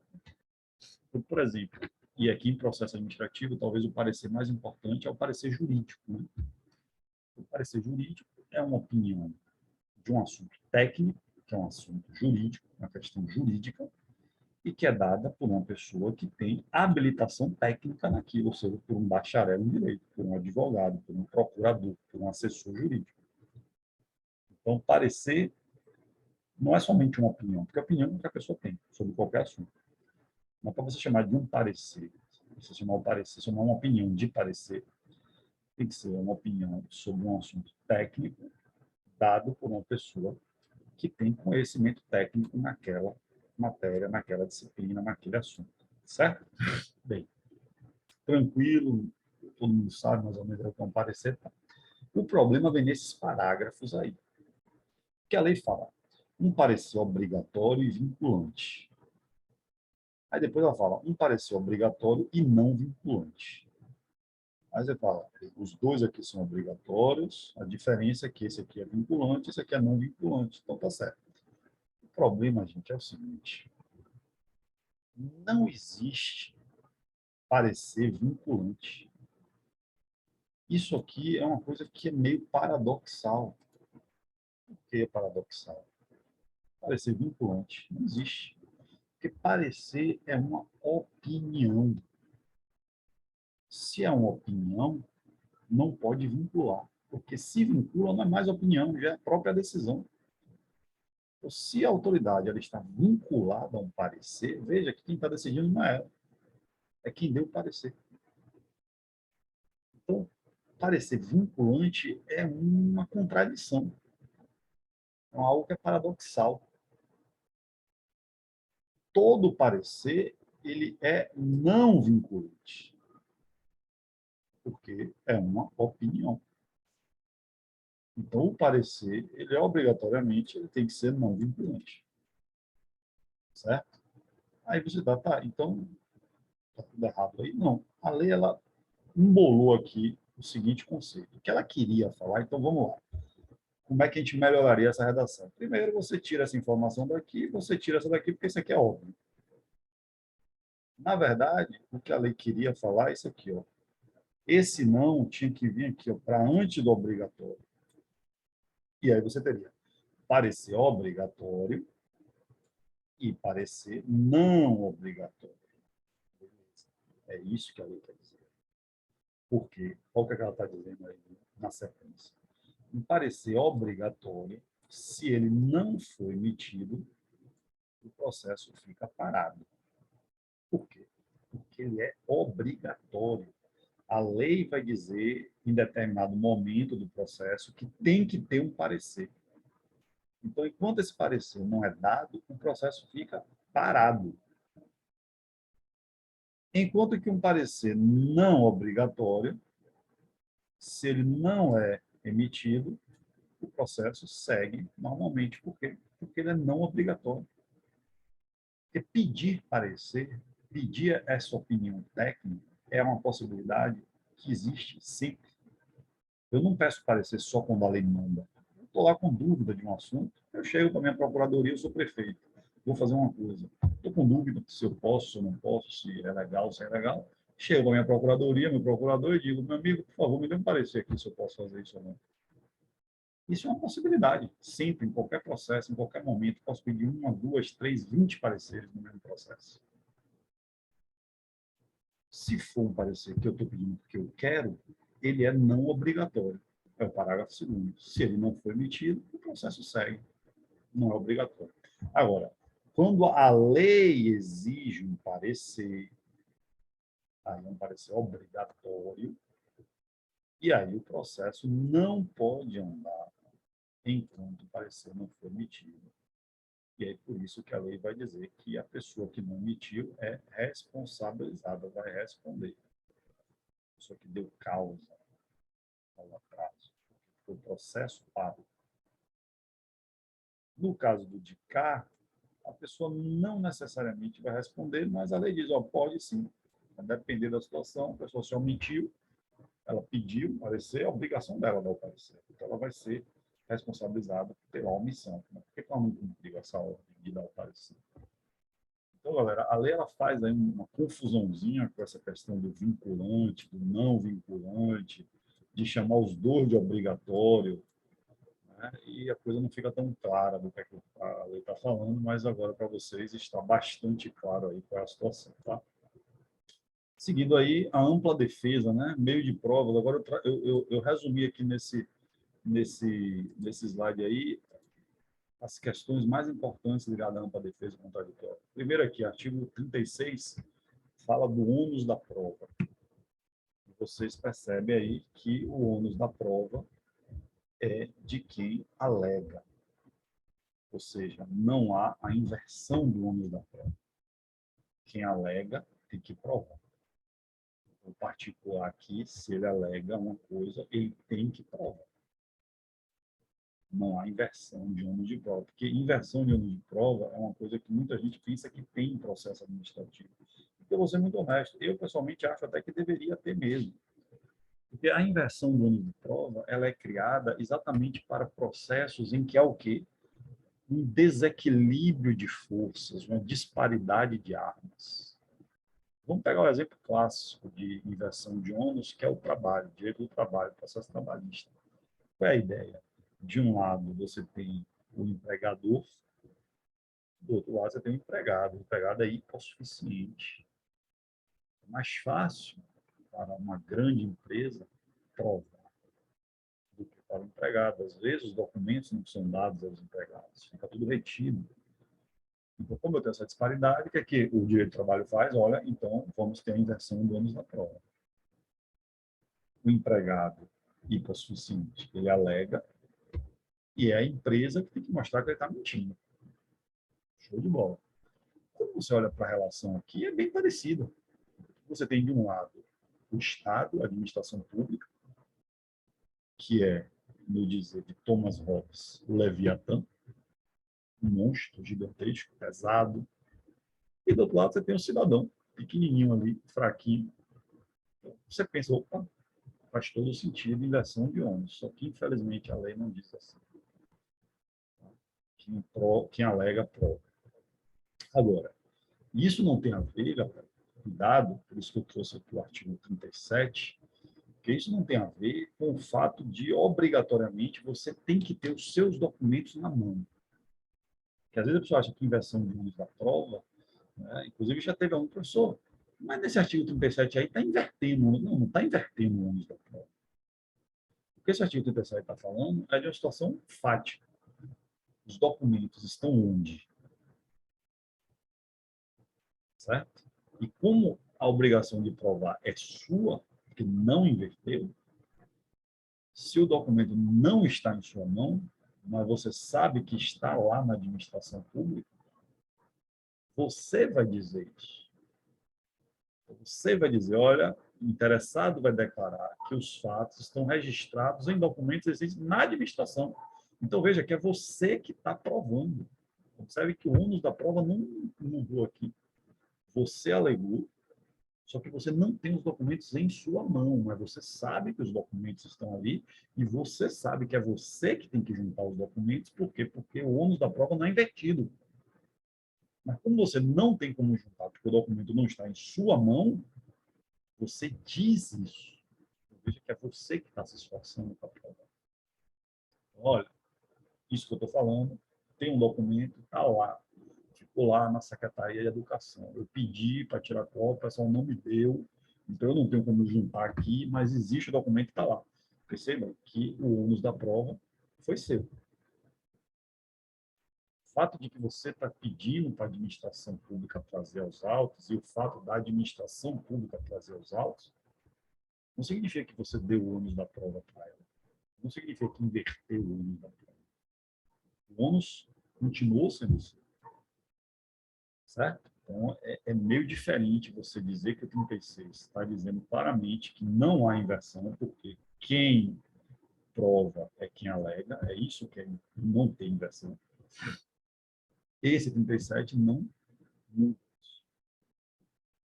Tem uma situação prática do documento que, por acaso, não está em sua mão. Mas isso não tira o seu dever de provar. Só que como não está em sua mão, você vai dizer onde está. E aí, a partir daí, a administração pública tem que providenciar que esse documento venha para os autos. O artigo 38, eu copiei aqui, porque eu quis mostrar quais eram as provas, mas tem a ver com a ampla defesa, né? Requerer diligências, perícias, tal, onde já viu esse artigo. Questão de intimação, né? Você sempre tem que ser intimado, com antecedência mínima de 3 dias, para você fazer uma ampla defesa. Eu, uma vez, advoguei num processo que o servidor recebeu uma intimação no dia anterior, tipo assim, amanhã vai ter uma oitiva de testemunha, acho que era testemunha, não, era interrogatório dele. Amanhã, tal hora, você vai ser interrogado. Como é que você se prepara para o interrogatório com 24, menos de 24 horas dessa vez? Não tem como. Por isso que a lei estabelece aqui pelo menos 3 dias para você ter uma ampla defesa ou um contraditório. Direito de ter vista dos processos, obter certidões, tirar cópia. Isso aqui, galera, é um problema na administração pública. Quantidade de pessoas, quantidade de vezes você vai, eu queria tirar cópia, não pode ter acesso aos autos, ou não pode. Você é advogado? Não, então não pode. E aí as pessoas, às vezes, sem saber dos seus direitos, sem saber desse artigo 46, vai embora de mão abandono. Direito para a administração pública, é princípio da publicidade, transparência. Sigilo é exceção. E no processo administrativo, você não precisa ser advogado. Então, qualquer pessoa pode ter acesso. Inclusive pessoas que não fazem parte do processo, porque o processo não é sigiloso, né? E outra coisa, os processos administrativos, como eu disse há pouco, apesar de às vezes você ter ali interesses individuais, mas os processos administrativos eles trabalham com questões coletivas também. Então, as pessoas às vezes vão lá e não posso, processo, você não pode ter acesso. Você tem procuração nos autos? Não, então não posso te dar acesso. Isso é ilegal. A pessoa tem que brigar, dizer, pá, como assim? Você conhece o artigo 46 da Lei 97/99? Aí desce o sarrafo lá na pessoa. Chama a corregedoria, faz um escambau. Professor, se nada disso der certo, aí você usa o judiciário, lei de acesso à informação, habeas data. De repente, pode ser. No caso do habeas data também não, porque você está pedindo um documento, né? Tem mais a ver com exibir documentos do que com informação. Então, você vai para o judiciário, mandado de segurança, por exemplo, para garantir. Né? Então, você tem que brigar por isso. O 46 deixa isso muito claro. Que acesso, publicidade, transparência, conhecimento é que garante a ampla defesa contra a violência. Você não tem conhecimento, você não tem como se defender. Você não tem como contradizer algo que você não conhece. Tá? Por isso que a publicidade e a transparência é bem importante. Então, feitas todas essas provas, seja lá quais forem, você vai chegar no final da instrução. E aí tem 2 coisinhas que acontecem no final da instrução que vocês precisam saber que são realmente bem importantes. Primeiro, nesse artigo 44, eu vou chamar aqui de alegações finais. Quando terminou a instrução, a lei diz: o interessado tem direito de manifestar-se no prazo máximo de 10 dias. Então, todo o processo administrativo, quando termina a instrução, tem que ser dado o direito do interessado manifestar. É como se fosse lá no processo penal as alegações finais. Terminou tudo, agora você vai falar. Aí você tem 10 dias para fazer um resumão da história, dizer suas últimas palavras, porque a partir daqui eu já vou decidir. Certo? Isso é algo que tem muito a ver aí com a defesa contraditória também, e é bem importante que isso seja respeitado. Uma vez que isso é feito, manifestou aqui, finalizou, aí eu vou para o relatório. Então, a instrução, ela termina no relatório. Quando termina a instrução, a pessoa que está conduzindo, que nem sempre é a mesma que vai decidir, por isso que termina aqui, encaminhando o processo à autoridade competente. Porque, às vezes, aquela autoridade ou aquela comissão que fez a instrução, e eu dei o exemplo do PAD, não é a mesma que decide. E por isso que esse relatório termina sendo mais importante ainda. Porque, veja, essa autoridade aqui, ela não acompanhou o processo. Quem fez a instrução foi uma comissão. Então, ela vai receber o processo. Se esse relatório aqui não for feito, ou for mal feito, ela vai ter, das 2 uma, ela vai ter um trabalho retado para ler tudo de novo, o que não seria necessariamente um problema, mas a questão é que as pessoas que instruíram, elas têm mais condição ali de tirar conclusões. Você ouviu, testemunha, você ouviu a pergunta.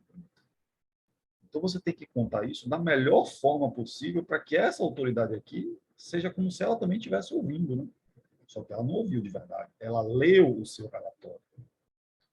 Por isso que esse relatório é algo que tem que ser feito de maneira muito criteriosa, né, com muito cuidado, para que você possa garantir uma decisão justa, para que você dê as informações necessárias para a autoridade que vai decidir. Agora, cuidado para não atrapalhar o termo relatório com uma das partes da decisão, eu já vou até passar aqui, que é o relatório, tá?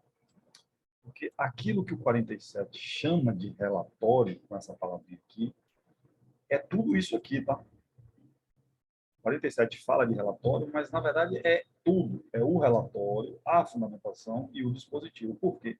Porque veja que o relatório e formulará uma proposta de decisão. Então, esse relatório ele tem que ser conclusivo. Então, não é relatório aqui no sentido apenas de resumir os fatos. Se eu tenho que dar uma proposta de decisão, eu obrigatoriamente tenho que resumir os fatos, tenho que fundamentar e tenho que dar proposta de decisão. Certo? Então, cuidado para não achar que o 47, quando ele fala do relatório final, o termo relatório tem o mesmo significado desse termo relatório aqui. Aquele termo relatório lá do 47 implica nessas três coisinhas aqui. Naquele relatório, você vai ter o relatório realmente, a fundamentação e uma proposta de decisão, que seria o dispositivo. Certo? E aí, isso feito, você vai para a próxima fase, que é a fase da decisão. A decisão é um dever, por isso que eu disse que quando você pede, a administradora tem que te responder, porque ela tem o dever, a obrigação de decidir, certo? E o prazo de 30 dias, podendo ser prorrogado por mais 30, é o prazo aqui que a lei geral dá. Você pode ter leis especiais com prazos diferentes, mas a lei geral vai dar um prazo aí de 30 dias, podendo ser prorrogado por mais 30, ou seja, no máximo aí 60 dias para a decisão, certo? E o que é uma decisão? Aí eu trago aqui aquelas partes, né? Quais são os elementos, quais são as partes da decisão. A gente estuda muito isso em processo, né? Quando a gente estuda a sentença, porque essas aqui são as partes da sentença. Mas em processo administrativo, você tem as mesmas partes, não tem nenhuma mudança nisso aqui, né? Você tem exatamente as mesmas partes. Então, a primeira parte é o relatório, que aqui, neste caso, o termo relatório, como uma das partes da decisão, o que é que significa? Resumo dos fatos. Então, o relatório aqui é um resumo dos fatos apenas, ou seja, é você contar a história, sem fazer nenhum juízo de valor. Relatório aqui, como parte da decisão, é resumo de fatos, sem juízo de valor, é você narrar a história. Aí a segunda parte é a fundamentação, que aqui é que você vai fazer juízo de valor, você vai dar os seus argumentos, né? Por que que aquela prova você considerou, por que aquela outra você não considerou, por que que aquela testemunha disse, você entendeu que é correto, por que o que a outra testemunha disse, você entendeu que não é verdade. Ou seja, aqui você vai costurar, você vai dar, imprimir a sua opinião, né? O seu entendimento, doutrina, jurisprudência, lei. A fundamentação não é só contar a historinha, contar a historinha é um relatório. Aí aqui é o fundamento. Depois de fundamentar, eu decido, que é a decisão em sentido estrito, ou chamado de dispositivo, que normalmente é aquele último parágrafo, né? A última frase. Diante do exposto, né? É muito comum, vou dar aqui exemplo de processo, sentença. Diante do exposto, julgo procedente, julgo parcialmente procedente, julgo improcedente os pedidos. Isso é o dispositivo, aquele último parágrafo ali, que é a decisão em sentido estrito, é o mérito da coisa. Normalmente, quando você pega uma sentença, você vai logo no dispositivo, ver se você perdeu. Aí depois você volta para ler a fundamentação. A decisão administrativa tem a mesma estrutura. Você tem um relatóriozinho, conta a história, você vai fundamentar a decisão e você vai decidir. Não muda nada com relação a isso. Lembrando que aquele relatório do 47 inclui essas três partes. Você tem o relatório mesmo, que é só a historinha, mas você tem a fundamentação e a decisão também. Tá? O relatório, como a gente viu, tem que ser conclusivo. Ok? Terceira fase, decisão. A gente já está indo para a última fase, já estamos aqui chegando no final da aula de hoje, mas eu não podia passar hoje sem falar disso aqui, porque isso aí é uma novidade. Isso aí foi incluído na lei agora, tá? No ano de 2021. Então, é uma novidade da lei. Artigo 49A. Veja que a decisão aqui ó, fala do 49, e aí a lei foi alterada agora, em 2021, e eu tenho 49A, 49B e 49C, até a letra G, eu acho, sabe? É bem grande esse capítulo de decisão coordenada. E o que seria essa decisão coordenada? Está aqui o conceito de decisão coordenada. A instância de natureza interinstitucional ou territorial que atua de forma compartilhada, com a finalidade de simplificar o processo. Esse é o principal objetivo. Mediante participação concomitante de toda. Porque, veja, galera, o que acontece aqui?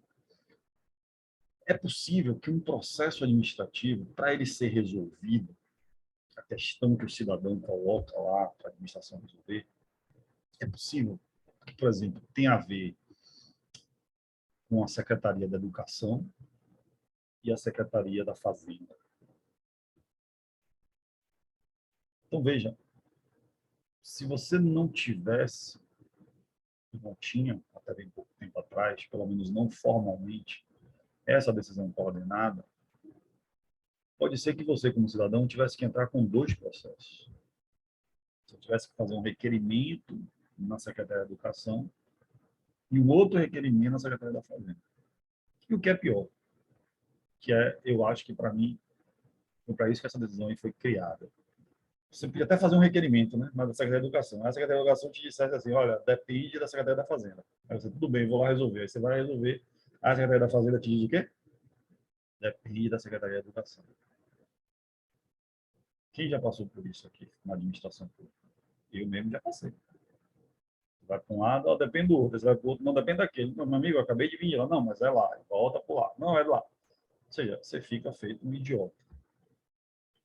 Então, com essa decisão aí, com essa criação aí, a coisa pode ser resolvida de maneira muito mais simples para o cidadão, muito mais eficiente, porque você vai fazer um processo. Ah, vocês estão. Então, minha filha, vem cá, todo mundo junto. E aí, decidam.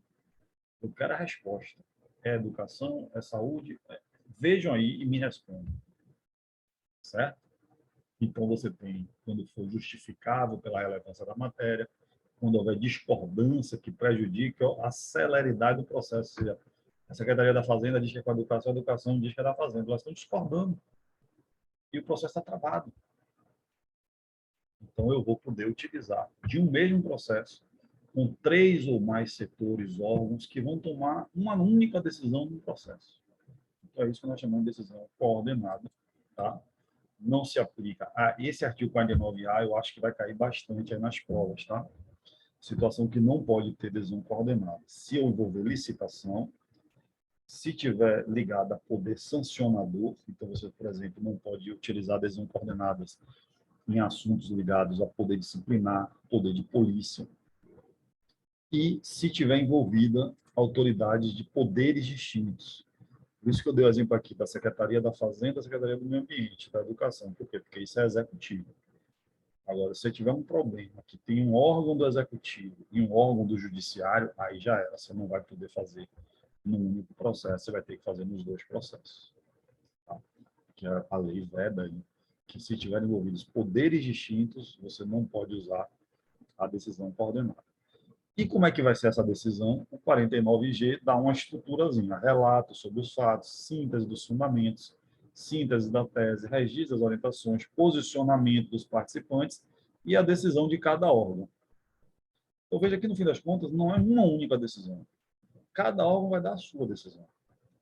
Só que como eles vão dar juntos, e vai dar um lendo e participando com o outro, a ideia, dentro que está no Brasil, né, isso pode não acontecer, é que, no fim das contas, você não tem uma contradição nas decisões. Né? São decisões de cada órgão, mas que eles venham a convergir, para uma solução que seja possível para o cidadão. Tá? Então, cuidado atenção aí no artigo 49A, B, C, D, porque como é novidade, é algo que eu acho que tende a ser perguntado aí nas próximas provas, OAB, prova de concurso e tal, mas pelo menos não é uma coisa muito difícil não de você entender.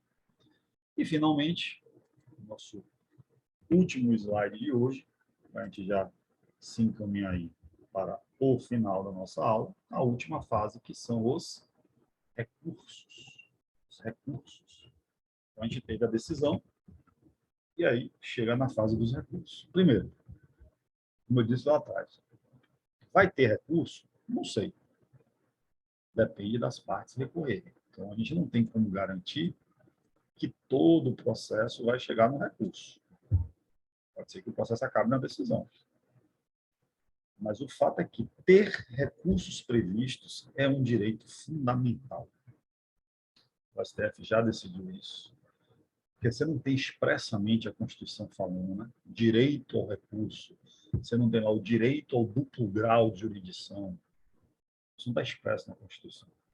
Em um determinado momento se questionou, e aí, isso é direito mesmo? É um direito fundamental? Eu posso criar um processo que não tenha recurso? E o STF disse não. Isso faz parte do devido processo legal. É inerente, é implícito a uma defesa contraditória. Então, veja que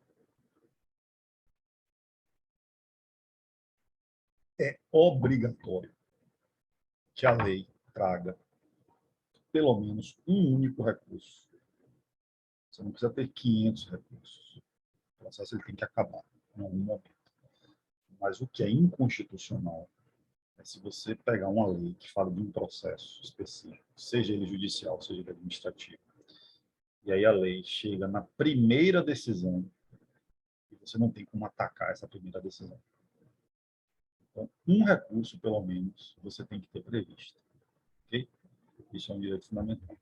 E aí, falando de processo administrativo, quais são os recursos que nós temos? Ou seja, as espécies. São 3 recursos. Nós temos o recurso de reconsideração, que é esse aqui, que é dirigido à mesma autoridade que deu a decisão, e você pede para ela reconsiderar. Então, quem foi que decidiu? É para ela que eu peço. Eu gosto de fazer sempre a comparação com os recursos judiciais, porque fica mais visível. Esse recurso de reconsideração ele seria aí, a grosso modo, né, porque não é exatamente igual, mas ele seria como se fossem os embargos de declaração que a gente tem lá no processo judicial.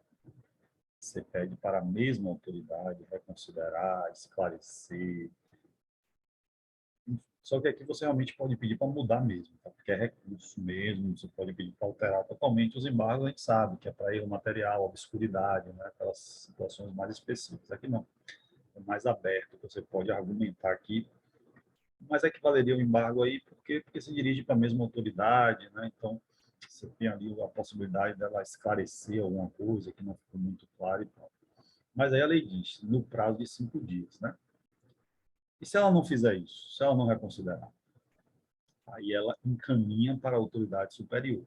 E aqui você tem o segundo recurso, que é o chamado recurso hierárquico. Ele é hierárquico porque você encaminha para a autoridade superior, que equivaleria aqui a uma apelação, por exemplo.